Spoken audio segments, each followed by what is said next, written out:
primeiro lugar, eu queria falar para vocês qual é o título da nossa palavra. Eu ia colocar ela aqui, mas nós não vamos colocar, porque eu gostaria de deixar o folk aqui para você ficar impregnado aí na sua mente. E até para explicar para alguns, às vezes durante o nosso lançamento do nome, eu não tive muito tempo, então não pude explicar para vocês o porquê de folk. Alguns já devem ter pesquisado, outros estão intrigados até agora. Mas folk é algo que arremete a galera, povo, tribo. Então a gente percebeu que Deus estava nos dando uma liga, e que a gente estava se tornando um povo, e esse nome fez sentido para nós, assim como o versículo está lá em 1 Pedro 2,9, depois você vai pegar a sua Bíblia e vai ler lá o que está escrito, você vai entender o porquê que nós colocamos esse nome, amém? Porque se você é folk, você tem que saber explicar para a pessoa o porquê de folk. O título da nossa palavra hoje é: se Deus disse, faça. Quem crê, obedece.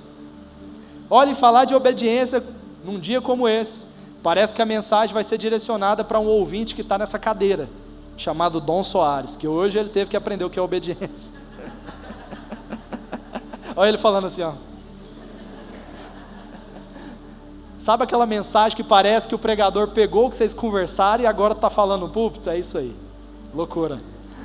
Mas brincadeiras à parte, essa mensagem foi ministrada ao meu coração, fruto de uma conversa que eu tive com uma pessoa depois da nossa conferência, e algo foi gerado, algo foi mudado no meu coração, e quando se muda as crenças, se muda a postura. Acredite em mim, quando você muda a forma que você acredita, muda a sua postura. E algo foi alterado dentro das minhas crenças, e a minha postura mudou de lá para cá. Minha ótica a respeito daquilo que Deus me manda fazer foi alterada. Queria pedir só para aumentar um pouquinho meu microfone. Eu acho que abaixou. Eu falo um pouquinho mais distante, vai ficar... Tá ótimo. Fechou. Então é o seguinte, em primeiro lugar você vai fazer aquilo que todo pregador te pede, e só os de fora pedem, então os de casa tem que ter o direito também. Você vai virar para a pessoa do seu lado e vai falar: a sua obediência agrada o coração de Deus. Então, obedeça. Glória a Deus, aleluia. Sabe o que eu quero começar falando para você?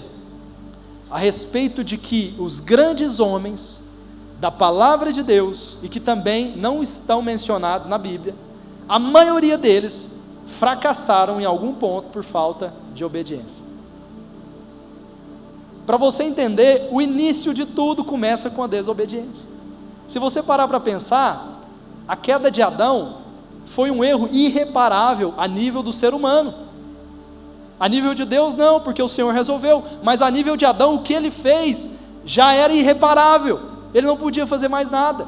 O erro de Adão, de desobedecer uma direção muito simples, fez com que eu e você caísse no mesmo barco. Foi um erro que de geração em geração perpetuou até nós. Foi um erro irreparável ao nível dos homens. Se você for olhar para a história de Moisés, você vai ver que ele foi um homem diligente em tudo que Deus pedia. Agora quase no fim da sua carreira, tipo assim, no fim daquele trajeto ali no meio do deserto, o homem simplesmente desobedece uma direção simples, e para você parece que Deus foi injusto. Moisés foi tão fiel, Moisés andou com Deus tanto tempo, por que ao desobedecer uma simples direção, Deus reprova ele? Deus impede ele de entrar na terra prometida. Deus impede aquele povo que foi tirado do Egito. Nenhum daqueles que foi tirado do Egito entrou na terra prometida, nenhum. Todos aqueles que saíram de lá juntamente com Moisés não entraram, por causa de um erro. E às vezes você fica pensando, por que Deus cobrou tanto Moisés por conta de um erro tão pontual? Moisés, fala a rocha, ela vai te dar água. Moisés foi lá e bateu a rocha, ela deu a água. O resultado aconteceu, mas Deus o reprovou. E essa reprovação, só por não seguir uma direção clara, parece que é muito pequeno. Agora eu te pergunto, vamos perceber agora o tamanho da dimensão de que algumas pessoas carregam de responsabilidade? Se um pedreiro está construindo uma mureta, e ele faz essa mureta torta, tudo bem, é um erro. E se às vezes as pessoas sentarem ali, pode ser que elas caiam para trás, pode ser que a mureta caia, e no máximo que vai acontecer com essas pessoas é um arranhão. Esse cara tem um nível de responsabilidade. Agora imagina para um engenheiro que constrói um prédio de 50 andares. Se ele errar nos cálculos, vai morrer muita gente. Se ele não calcular certinho, tiver diligência na responsabilidade dele, essa pessoa pode prejudicar muitas pessoas. No caso desses líderes, eles eram a posição máxima de responsabilidade diante daquele povo. Então, um erro pequeno, se era para calcular 10, calculou 7, é o suficiente para que você seja reprovado.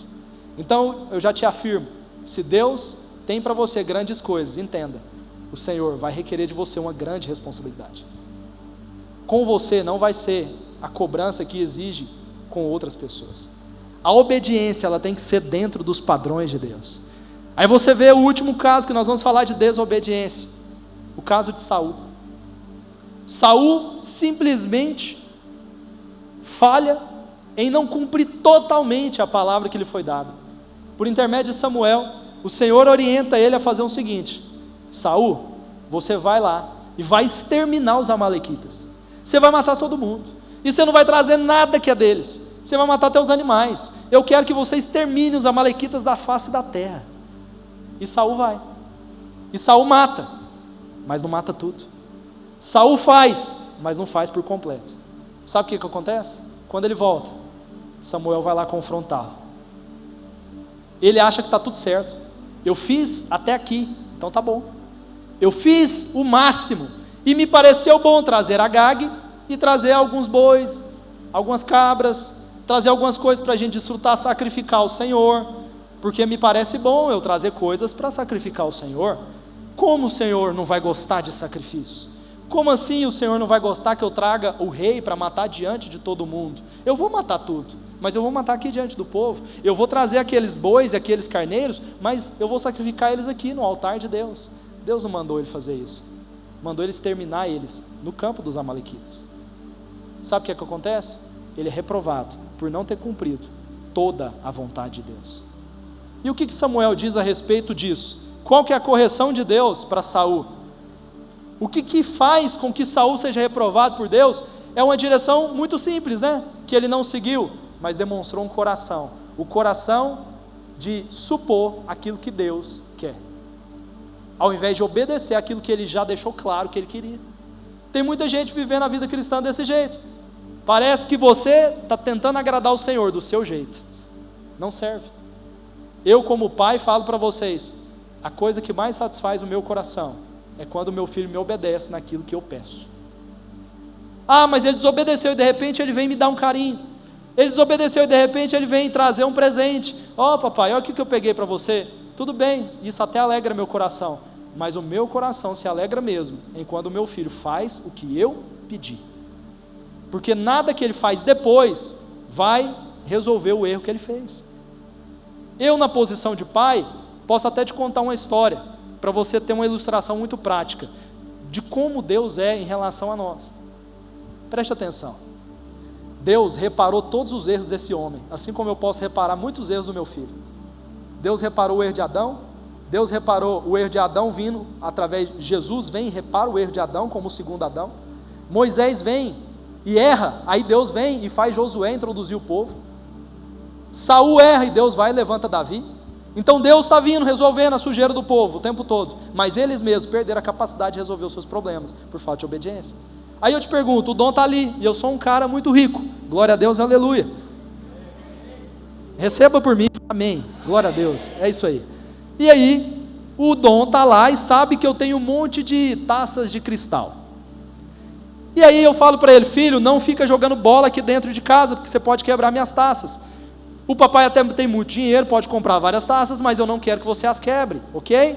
Ok. Eu viro as costas, o dom vai lá, vou pegar minha bola e vou jogar aqui dentro, porque, não vai dar nada, eu não vou quebrar as taças.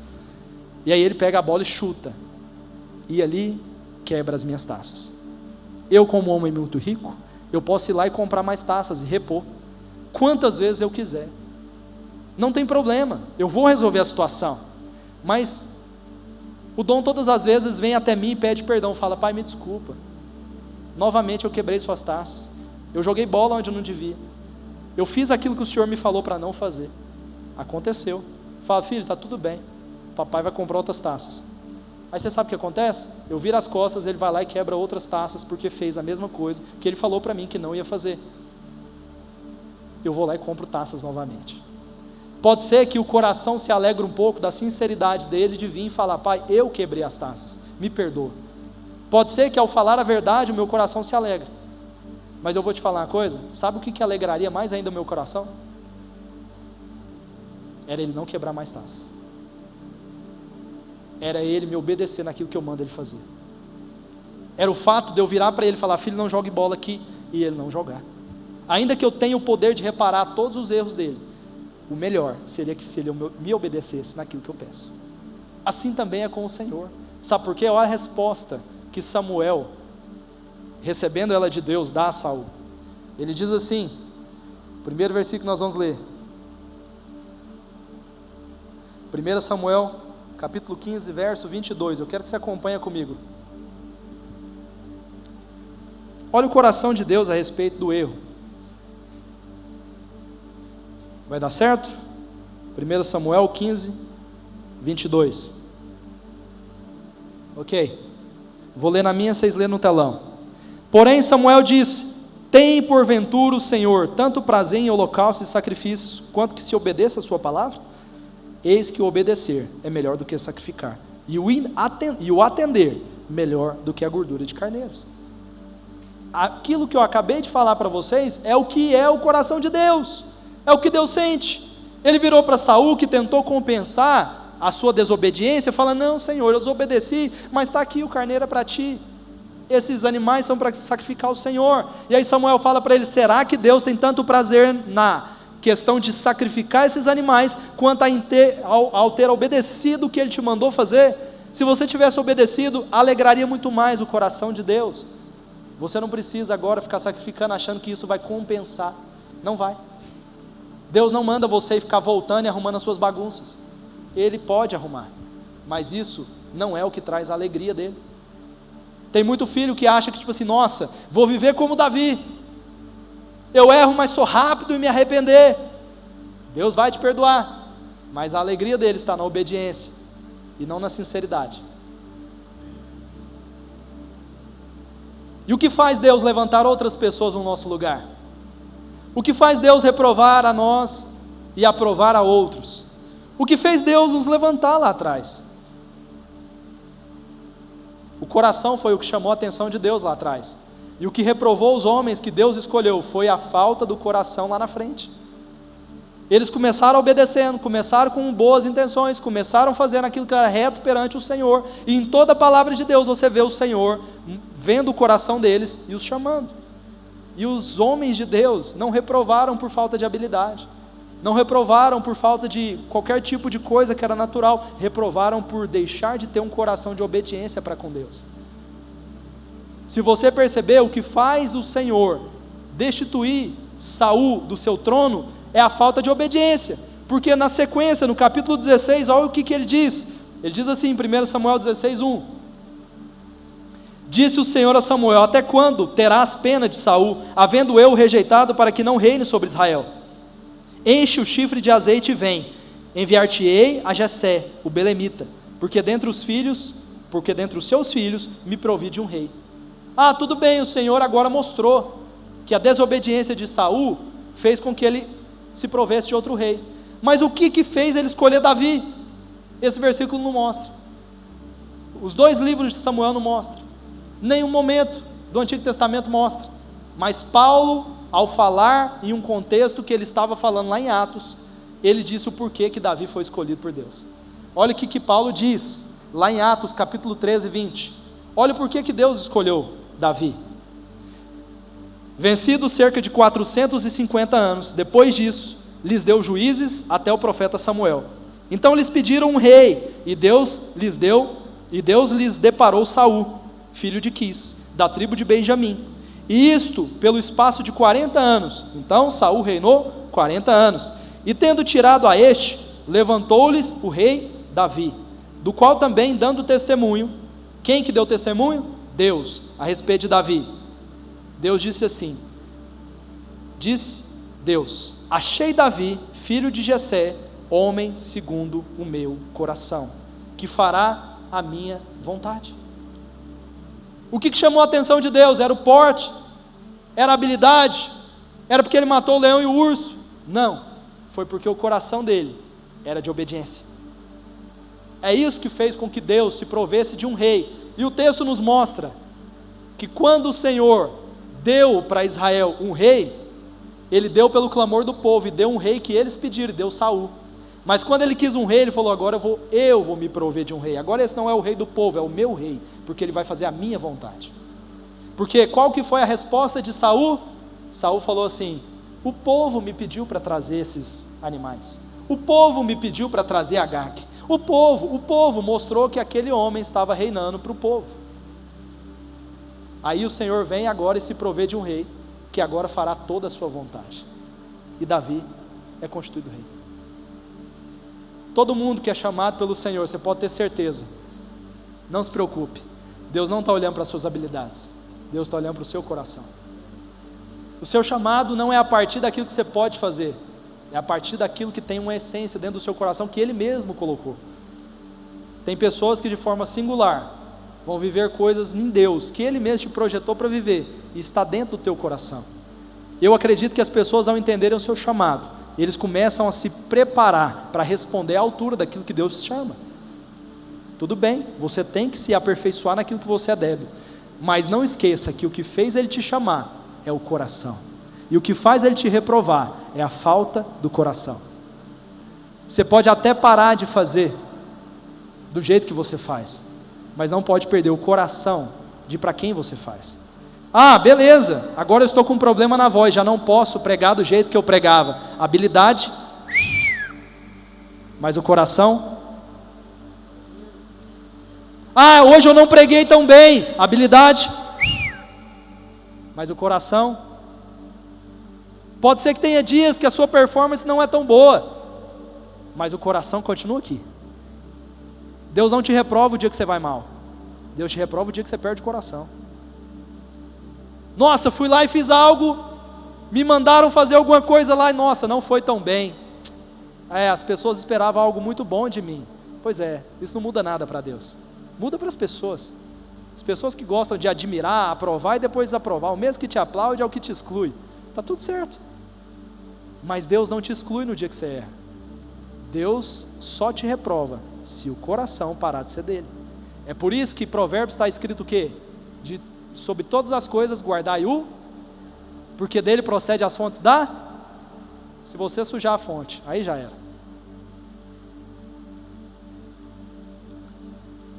Então se você perde o coração, você perdeu tudo. É engraçado que essa palavra não tem nada a ver com aquilo que eu introduzi, ela vai nos levar a um outro ponto. É por isso que o subtítulo fala, qual que é o subtítulo da palavra? Quem crê, obedece. Nós falamos de obediência, agora nós vamos falar de crença. Essa é a segunda parte da palavra. A crença, ela vem de pessoas que obedecem. Por quê? Porque você vai agir e se comportar de acordo com aquilo que você acredita.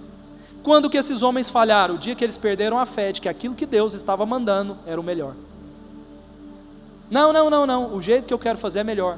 Aí eles mudaram o que? A percepção a respeito de Deus. Adão, não coma, certamente você vai morrer assim que comer desse fruto. Não vai ser bem assim, a serpente me falou que não vai ser desse jeito, então eu prefiro acreditar na serpente. E aí ele perdeu a confiança de que a palavra de Deus era a melhor coisa a se seguir, e ele foi no conto do vigário. Quando Moisés começa a olhar para aquela multidão e ver que o povo estava com sede, começaram a murmurar e praguejar, e o pau quebrando, ele falando: eu sou o líder, eu tenho que dar resultado, então esse povo precisa beber. Da primeira vez, eu bati na rocha e saiu. Deus está mandando eu falar a rocha, mas o jeito certo é bater, porque da primeira vez deu resultado, então eu vou continuar batendo, e vou bater de novo. E ele foi lá e bateu. Ele parou de crer que as direções de Deus continuavam sendo as melhores. Quando Saul vai lá e erra naquilo que era um comando de guerra, ele achou melhor fazer do seu jeito do que do jeito de Deus. É detalhes, o que muda é detalhes. Então, quando você perde a confiança em Deus, você desobedece. Sabe por que você vai para o pecado? Porque você acredita que o pecado é melhor do que obedecer. Você acha que confiar na bondade de Deus para ficar te restaurando todas as vezes é melhor do que obedecer. E aí a sua crença faz você ter uma conduta. Esse é o problema. É por isso que ao falar de crença, nós temos que olhar agora para o Novo Testamento e ver como que esses homens de Deus se comportaram mediante a fé que eles tinham. Um dos personagens que a gente pode usar como base é o personagem Pedro. Mas antes de falar de Pedro, eu queria que a gente entrasse agora num ponto que cabe a mim e a você responder a Deus. Você vai ver que não tem nada a ver com o jeito que eu comecei a palavra. É só para te mostrar que não basta obedecer, você tem que obedecer por completo. E agora entra na minha responsabilidade e na sua como igreja do Senhor. Marcos 16:15 fala qual que é a minha responsabilidade e a sua. E assim como homens que foram reprovados e Deus levantou outros, vai acontecer conosco se a gente não obedecer por completo. Olha o que está escrito em Marcos 16:15. E disse-lhes: ide por todo o mundo e pregai o evangelho a toda criatura. Quem crer e for batizado será salvo. Quem porém não crer será condenado. Estes sinais hão de acompanhar aqueles que creem. Em meu nome expelirão demônios, falarão novas línguas, pegarão em serpentes, e se alguma coisa mortífera beberem, não lhes fará mal. Se impuserem as mãos sobre os enfermos, eles ficarão curados. De fato, o Senhor Jesus, depois de lhes ter falado, foi recebido no céu e se assentou à destra de Deus.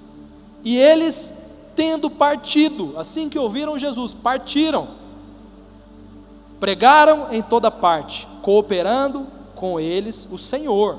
O Senhor estava com eles, cooperando com eles o Senhor e confirmando a palavra deles por intermédio de quê?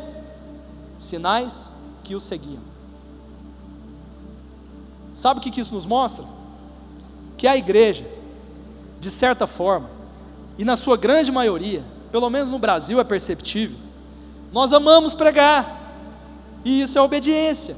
O Senhor falou: ide, pregai o evangelho, e você tem obedecido.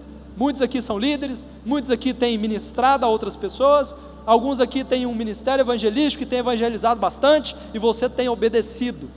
E é engraçado, sabia que eu não sinto que hoje eu devo pregar? Eu simplesmente prego porque o Senhor me manda pregar e eu obedeço. Olha que loucura. A pregação não passa por sentir, passa por obedecer. O evangelismo não passa por sentir, passa por obedecer. Aí, na minha comissão, assim como na sua, que está descrita em Marcos 16, fala que nós temos que ter sinais que nos acompanham, e eles confirmam aquilo que Deus está falando. E aí a gente deixa os sinais de lado. Você sabe por quê? Agora você vai ver que a sua crença está errada, por isso você não obedece. Você, no íntimo do seu coração, acredita que pode pregar porque depende de você, acredita que pode evangelizar porque depende de você, e quando entra em milagres, aí você fala: isso depende de Deus. Até a pregação depende de Deus, o evangelismo depende de Deus. Se o Senhor não abrir os corações, a tua palavra é como uma palestra, é vazio e só leva conhecimento, não leva transformação.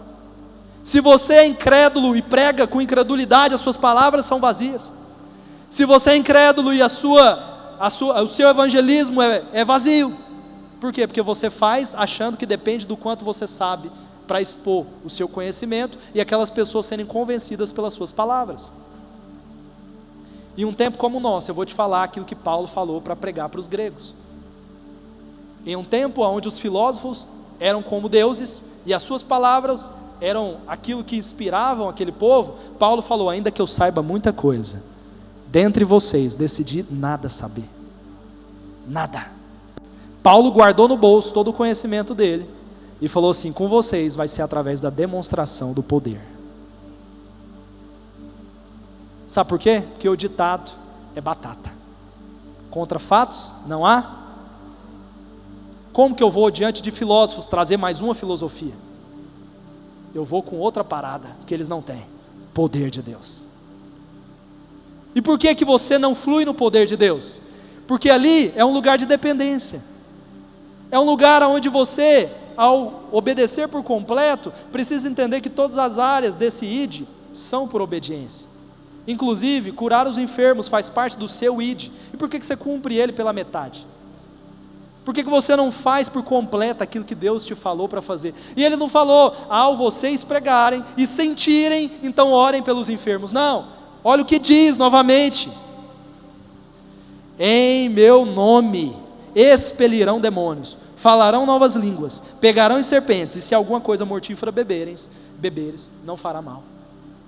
Em meu nome, você prega no nome dEle, você evangeliza no nome dEle, você cura no nome dEle, você expele demônios no nome dEle, e você faz tudo isso por obediência, e a obediência vai destravar o sobrenatural. Como, Mateus? Quantas vezes Jesus não falou para aquelas pessoas que o buscavam: a tua fé te salvou, a tua fé te curou, a tua fé.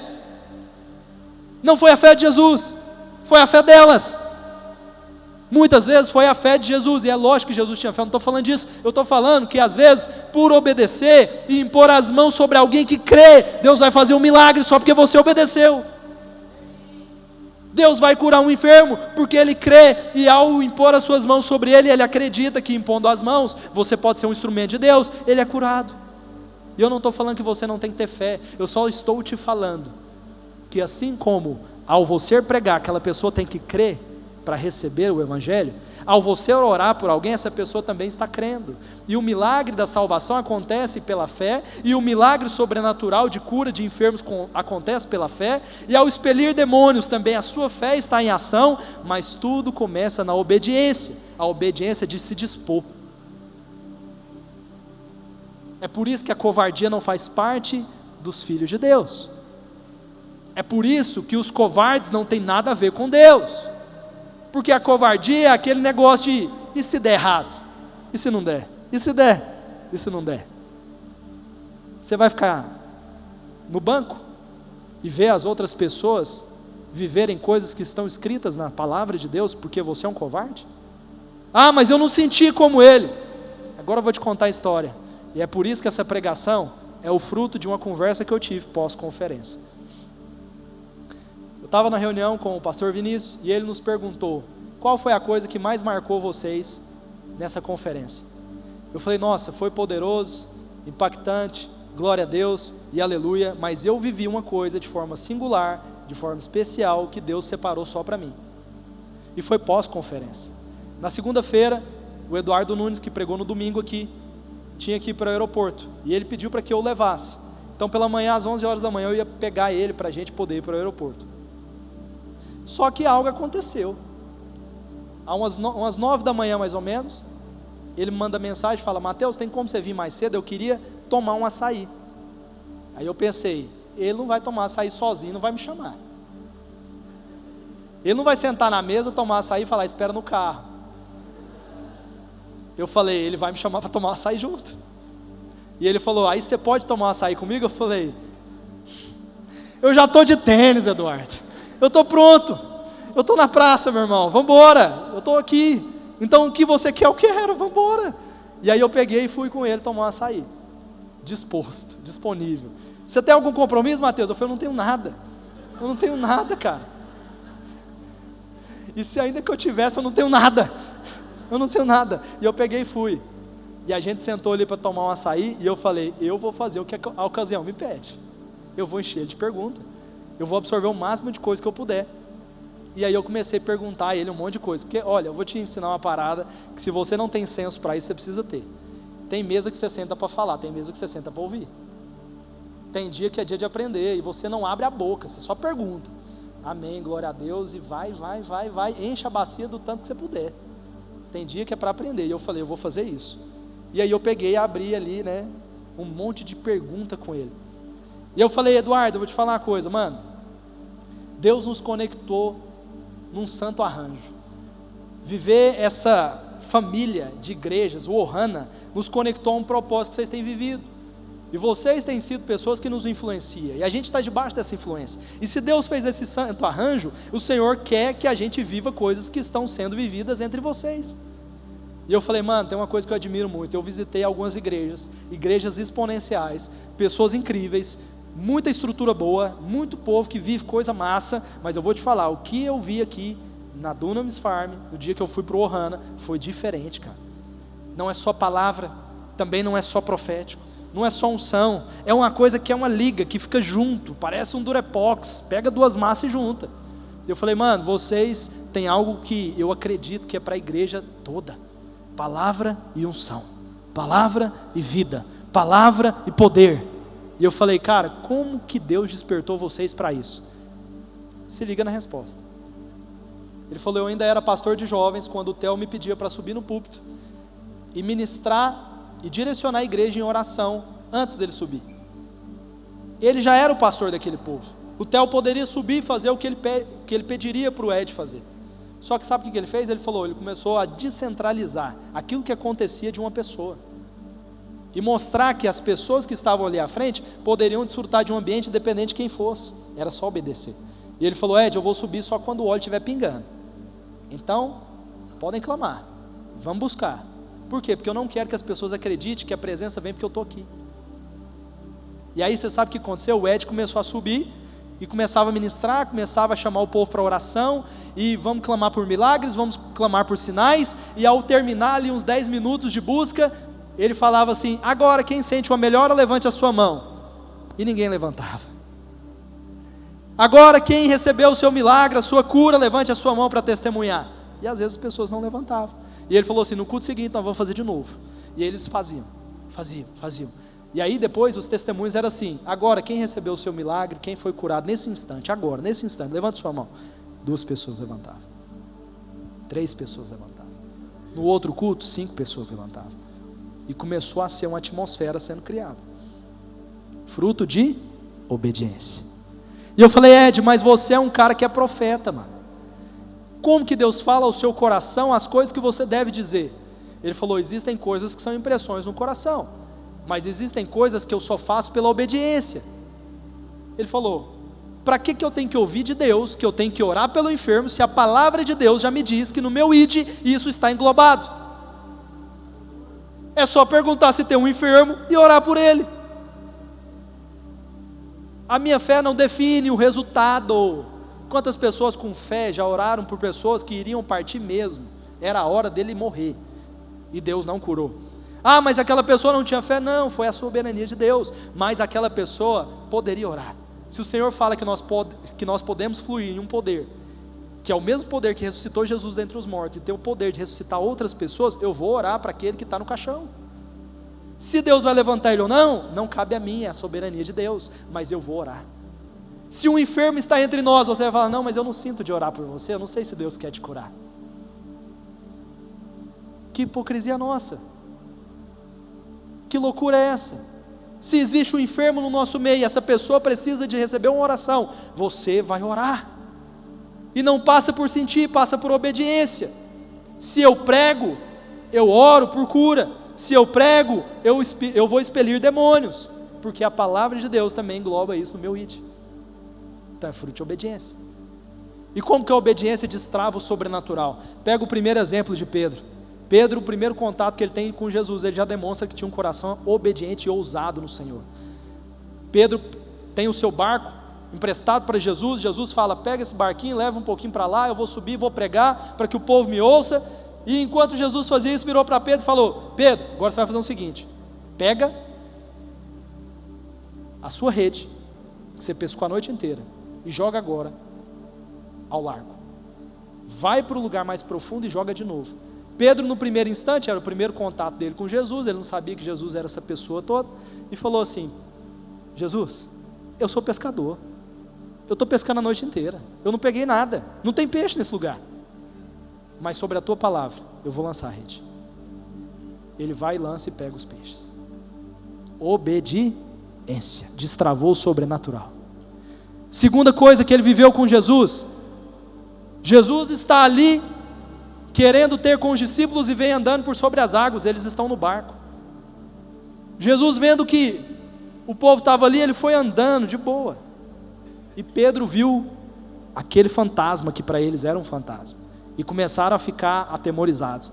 Mas quando ele ouviu de João, que era o Senhor, ele pegou e falou assim, se és tu, manda eu ir até ti.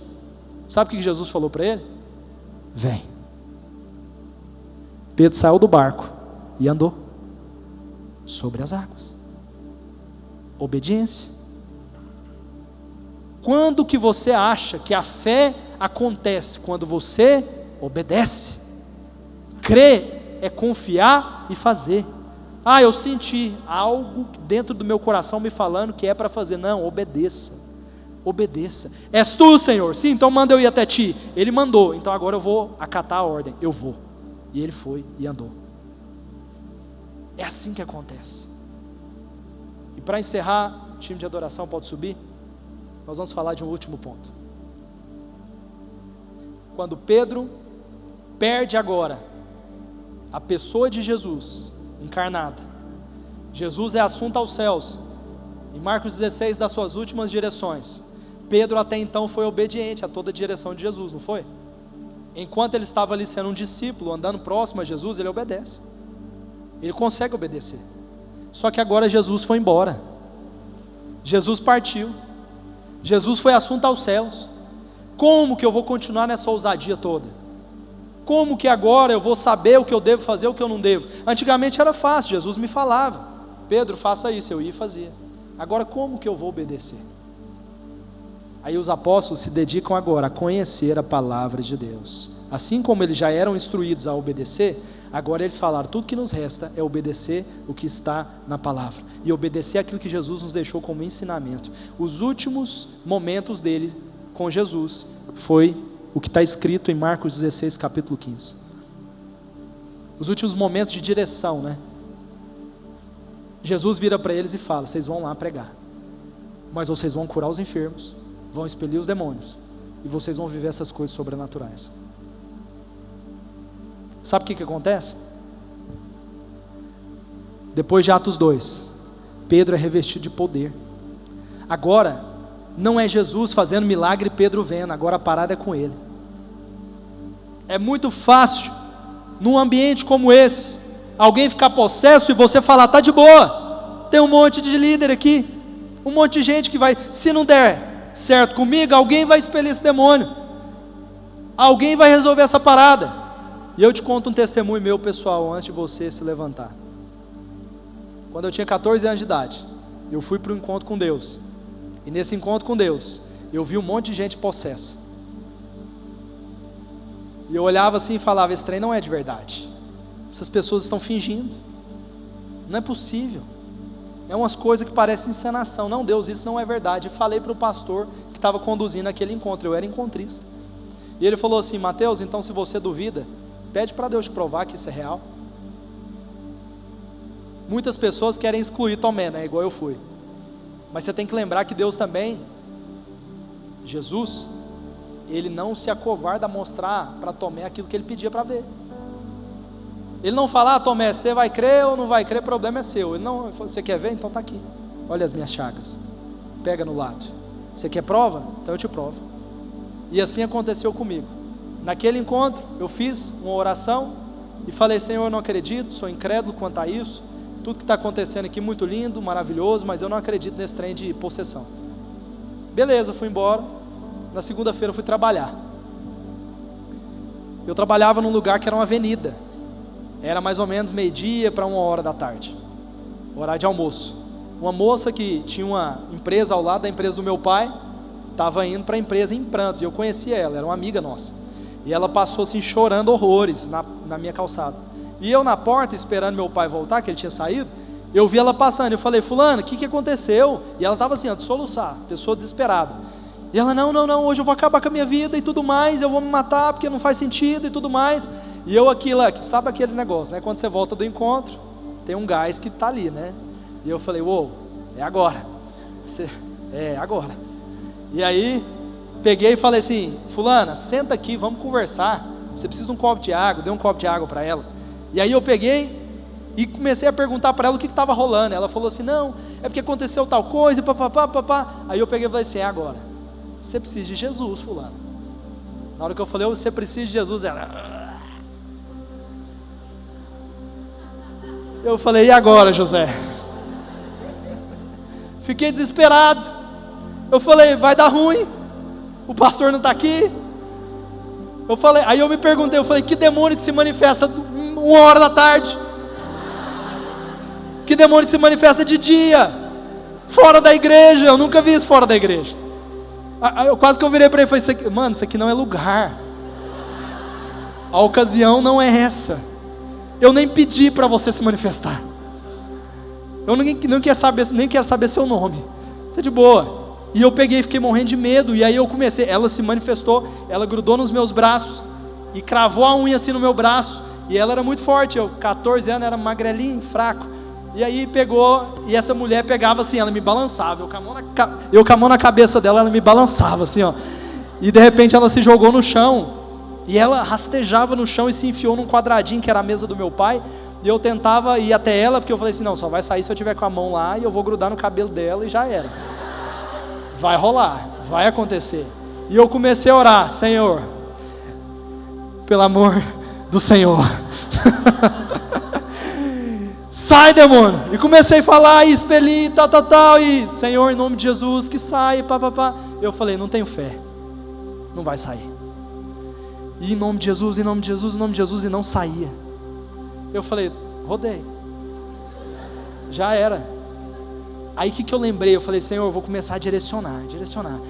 Cara, teve um momento que ela teve um êxtase assim, e ela pegou e ficou lúcida. E eu perguntei para ela, fulana, o que aconteceu? O que está acontecendo? Eu estava pasmo, eu queria entender o que estava acontecendo. E ela pegou e falou assim, não, é porque o fulano de tal, eu descobri, o meu marido estava me traindo. E aí eu peguei e descobri, e a pessoa que ele estava me traindo fez uma macumba para mim, para poder me matar. Só que era mentira. Ela ainda estava endemoniada, eu achei que eu estava falando com a pessoa. E ele estava me enganando. E eu peguei e comecei a orar em cima disso, veio um discernimento espiritual. Falei, cara, essa mulher se envolveu com macumba. E fiquei com isso na cabeça e falei para ela, você vai ter que rejeitar isso, papapá, tal. E ela pegou e começou a ficar mais calma, e eu entendi que o demônio tinha saído. E aí ela pegou, e quando eu entendi que tinha saído, era uma distância assim de uns 12 metros até a porta, e a gente já estava no fundo. Ela pegou e agarrou nas minhas pernas e começou a olhar para a porta e falando, olha lá o tamanho dele, você não está vendo? O tamanho dele está falando que vai me matar, olha lá. E eu olhava e não via, e eu falava, que é isso, cara, não estou vendo. E ela via, e eu fiquei desesperado. E eu peguei e falei assim, vou lembrar daquela oração que eu aprendi, né? Você precisa confessar Jesus, porque assim, aquele demônio que estava não vai voltar para casa e trazer 7 piores. Então você precisa aceitar Jesus, confessa Jesus aqui comigo. Ela repetiu a oração, confessou Jesus, se acalmou, sentou na cadeira. Na hora que eu fui perguntar para ela, ela confessou, falou, não, eu descobri a traição, fui num centro de macumba e pedi para o demônio matar eles. Quando rolou isso, você sabe o que aconteceu? O demônio que ela pediu para matar eles entrou dentro dela por causa do ódio. Naquele dia, só para te contar, eu tive uma experiência com aquilo que eu tinha incredulidade de viver. E Deus não deixou sombra de dúvidas no meu coração de que aquilo era real. Por quê? Assim como eu te disse, era entre meio-dia e 1h, de dia, sem ambiente propício, não tinha dúvidas, era demônio. Não tinha o porquê uma pessoa que eu conheço se manifestar, passar uma vergonha daquela, ter uma força sobrenatural daquele jeito, e viver aquela encenação tão desesperadora. Deus estava me provando que aquilo que eu duvidava era real. Foi a maior experiência que eu tive, depois de uma incredulidade. Queria que você ficasse de pé onde você está. Sabe qual que é o nosso problema? Naquele dia eu não entendia muito bem o que eu estava fazendo. Eu não conhecia ainda o tamanho do poder de Deus. E que Ele estava sendo misericordioso até me provar que aquilo era real. Mesmo sendo uma experiência tão tenebrosa, né? Naqueles dias me assustou muito, eu tinha 14 anos de idade. Hoje as pessoas querem viver tudo isso que eu estou pregando também. Eu sei que há um anseio no coração de muitos de viver algo sobrenatural. Há um desejo no seu coração de responder completamente a esse chamado. Mas olha aqui para mim. Às vezes o que falta é capacidade. E aonde que entra essa capacitação? É pelo quanto você sabe? É pelo quanto você argumenta bem? Com o demônio não tem argumento, é autoridade, ou você tem ou você não tem. Sabe o que Paulo fala? Existem pessoas que nasceram de novo, que foram batizadas nas águas, mas não receberam o revestimento de poder.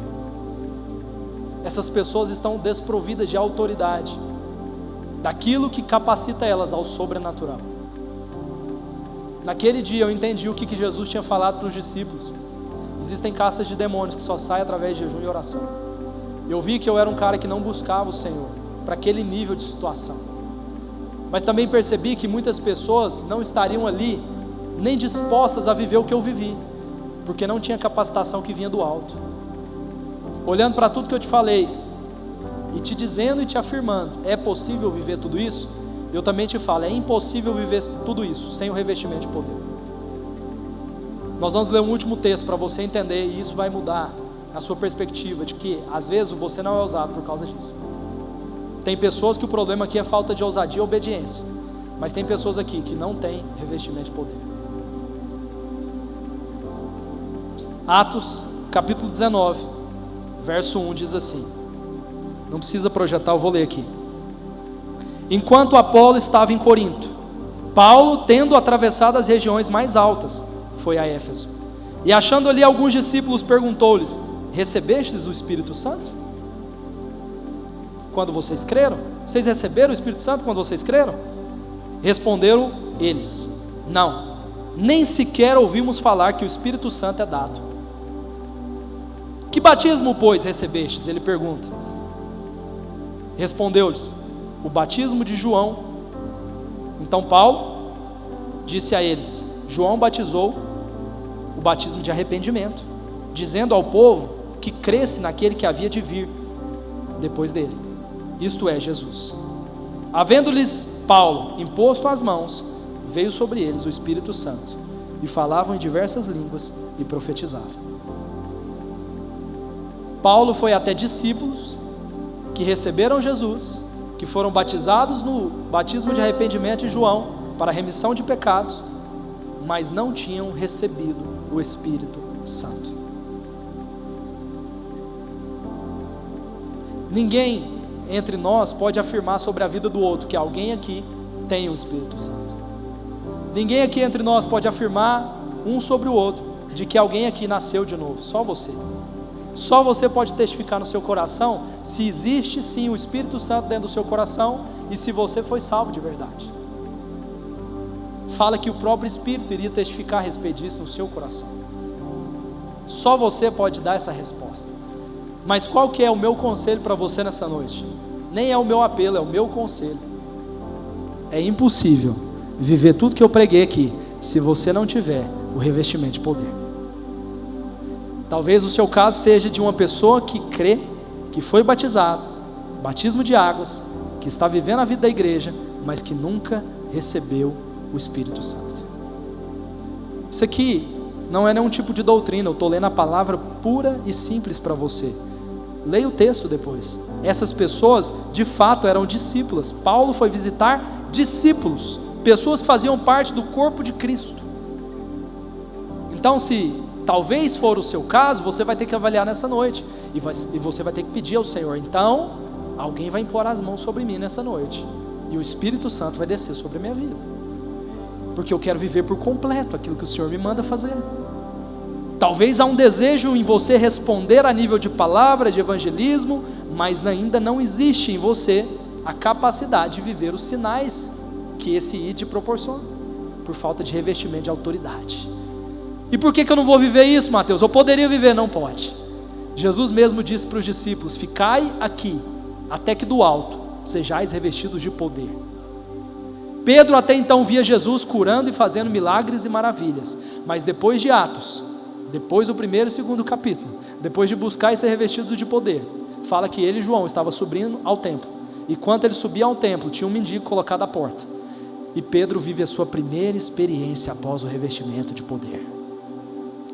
Aquele mendigo, olhando para eles, fala: olha, vocês poderiam me dar alguma coisa, e começou a gritar e clamar. Mas Pedro, juntamente com João, fitou os olhos nele e falou assim: nós não temos ouro nem prata, mas agora o que eu tenho, porque agora eu tenho, eu te dou. Levanta e anda. Pedro não falou isso antes. Pedro não podia fazer isso antes, mas agora ele falou: o que eu tenho. O mesmo Espírito que ressuscitou Jesus dentre os mortos agora está em mim, e é por isso que agora o que eu tenho é o suficiente para levantar você e você andar. Olha a diferença da ousadia de um Pedro que antes tinha todas as respostas, mas agora habita um poder dentro dele. Já não é mais o que ele fala, é o que ele vive. Ele olhou para Jesus e admirou muito o que Jesus fez, mas Jesus virou para ele e falou assim: filhos, o que eu faço, vocês vão fazer, mas vão fazer mais do que o que eu faço. Obras maiores do que as minhas vocês viverão. A gente pode testemunhar que eles viveram, porque a palavra de Deus diz: houve uma mulher que tocou na orla de Jesus e foi curada. Mas as pessoas começaram a acreditar, tamanho poder que fluía daqueles apóstolos, que ao Pedro passar por uma rua, a sua sombra se projetaria e as pessoas seriam curadas.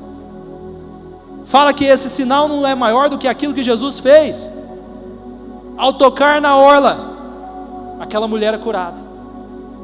Mas fala que aonde Pedro passava, as pessoas eram curadas. Enquanto Jesus pregava, as pessoas criam e se arrependiam. Mas fala que um dia Pedro estava pregando, e que 3.000 pessoas se converteram, e não só se converteram, o Espírito Santo caiu sobre elas. O desejo de todo pai é que o filho vá mais longe que ele. O desejo de todo mundo que instrui é que essas pessoas vivam algo maior do que aquilo que você viveu com elas. O meu desejo para você é que não seja somente a igreja primitiva que viveu aqueles sinais e maravilhas, que seja uma realidade entre nós, que não seja só aquilo que eu testemunhei para o Ed, que a gente admirava na Dunamis, que a gente admirava na Zion. Eu quero que a gente viva isso aqui. É por isso que hoje nós gastamos um tempo em oração, para orar por coisas que nós devemos orar sempre. E tudo bem, vai ser aos poucos, mas a taça vai encher, a unção vai crescer, as águas vão subir, mas tudo depende da sua obediência em continuar buscando até que Ele venha, até que Ele faça. Nessa noite a sua oração vai ser: Senhor, se até então eu sou um crente que não tem o revestimento do poder do Senhor, eu quero ser revestido desse poder, eu quero ser cheio do Espírito, eu quero ser cheio do mesmo Espírito que ressuscitou Jesus dentre os mortos, o Espírito que opera milagres, o Espírito que opera sinais. Quando eu pregar não vai ser uma palestra, quando eu estiver evangelizando, às vezes as pessoas vão me indagar, mas uma resposta que é uma palavra de sabedoria vai fazer calar, porque Deus está falando ao meu coração enquanto eu evangelizo. Enquanto eu estiver pregando e pessoas incrédulas estiverem naquele lugar, sinais e maravilhas vão me acompanhar, porque assim as pessoas vão crer, e elas não vão duvidar, porque eu não estou trazendo mais uma filosofia de vida, eu não estou indo em demonstração de sabedoria, eu vou em demonstração de poder, porque contra esses fatos não haverá argumentos, e as pessoas não vão se perguntar: será que isso é verdade? Eles vão ver o coxo andando, eles vão ver o paralítico de pé, eles vão ver o morto levantando o caixão, e aí a minha pregação não vai precisar de nenhum mais espumar de canto de boca. Eu não vou convencer eles pelas minhas palavras, eu vou convencer eles porque aquilo que eu falo se manifesta. Eu finalizo antes de você orar, lendo aquilo que eles puderam testemunhar. Sabe o que os sinais e as maravilhas fazem? Fazem com que o povo se abra para o Evangelho. Olha o que diz Atos 3, capítulo 3, verso 11. Olha o que Paulo fez após aquelas pessoas ficarem atônitas. Pedro fez aquelas pessoas depois de ficarem atônitas. Quando Pedro e João vivem aquele milagre do coxo se levantar, começar a saltar e viver algo extraordinário, ele entra dentro do templo com eles, e fala que aqueles que olhavam começavam a admirar, começaram a se admirar. Pedro, usando da ocasião, agora prega. Olha o que ele diz: segurando-se ele a Pedro e a João, todo o povo atônito acorreu, e a palavra é acorreu mesmo, acorreu para eles no pórtico chamado de Salomão. Pedro, vendo isso, disse ao povo: israelitas, por que vocês estão maravilhados deste homem? Ou porque fitai os olhos em nós, como se por nós ou por nosso poder nós pudéssemos operar tamanho feito? O Deus de Abraão, de Isaac e de Jacó, o Deus de nossos pais, glorificou o servo Jesus, a quem vós entregastes e negastes perante Pilatos, quando este havia resolvido soltá-lo. Mas vós negastes o santo e justo, e pedistes que vos desse como homicida, que ele se desse como homicida, e matastes o autor da vida, a quem Deus ressuscitou dentre os mortos, do que nós somos testemunhas. Pela fé em seu nome, fortaleceu o seu nome a este homem, a quem vedes e conheceis. Sim, a fé que vem por meio de Jesus deu a saúde perfeita na presença de todos vós. Agora, irmãos, eu sei que fizestes por ignorância aquilo que fizeram, como também as vossas autoridades, mas assim Deus cumpriu o que dantes era anunciado por boca de todos os profetas, que o Cristo havia de padecer. Portanto, agora que vocês viram esse coxo andar, agora que vocês viram que os sinais e as maravilhas acontecem, agora que vocês podem testemunhar que esses milagres e esses sinais são reais, faça uma coisa, por favor: arrependei-vos, convertei-vos, para serem apagados os vossos pecados, de sorte que a presença do Senhor venha em tempos de refrigério. Sinais e maravilhas abrem portas de corações para receber o Evangelho. Eu duvido que, estando algum enfermo no hospital, e você sendo um canal liberado de Deus para ir lá e orar por aquela pessoa, e aquela pessoa se levantar do leito com diagnóstico de morte, se aquelas pessoas não se abrirão para aquilo que vai sair da tua boca. Pode ser que você tente reunir várias pessoas de um hospital e pregue o mesmo evangelho que está sendo pregado aqui na nossa igreja, as mesmas palavras, e aquelas pessoas possam duvidar. Mas se um médico vê um laudo que aquele que tinha câncer terminal acaba de ser curado, ele vai ter que testemunhar que algum poder que ele não conhece operou aquilo. Ele vai ter que testemunhar que aquilo que você operou naquele lugar por intermédio da sua fé é inexplicável. Meus irmãos, é por isso que nessa noite nós vamos orar por duas coisas específicas antes de terminar. Você vai orar perguntando ao Senhor: Pai, se de fato eu não recebi aquilo que me capacita ao sobrenatural no dia que eu nasci de novo, nessa noite eu quero receber. E uma pessoa vai vir aqui e vai impor as mãos sobre mim, e hoje eu vou sair cheio do Espírito. Enquanto você estiver recebendo oração, eu profetizo: pessoas aqui falarão em novas línguas, e pessoas aqui começarão a profetizar sobre coisas que não conhecem, coisas que vão ser reveladas ao seu entendimento agora. Eu declaro que você, ao ter a sua cabeça uma unção sendo derramada, você vai ser revestido de poder. E se o seu caso era incredulidade e falta de obediência, hoje você vai pedir para o Senhor: aumenta minha fé, até o ponto de cumprir o ID por completo, até o ponto de eu não deixar nada de fora, até o ponto de não ser reprovado naquilo que o Senhor me pede, como aqueles homens foram, porque eu quero cumprir tudo. E se o teu ID não é só pregar, e se o teu ID engloba curas, sinais, maravilhas e expelir demônios, eu quero viver por completo o meu chamado, por completo. Eu quero viver por completo.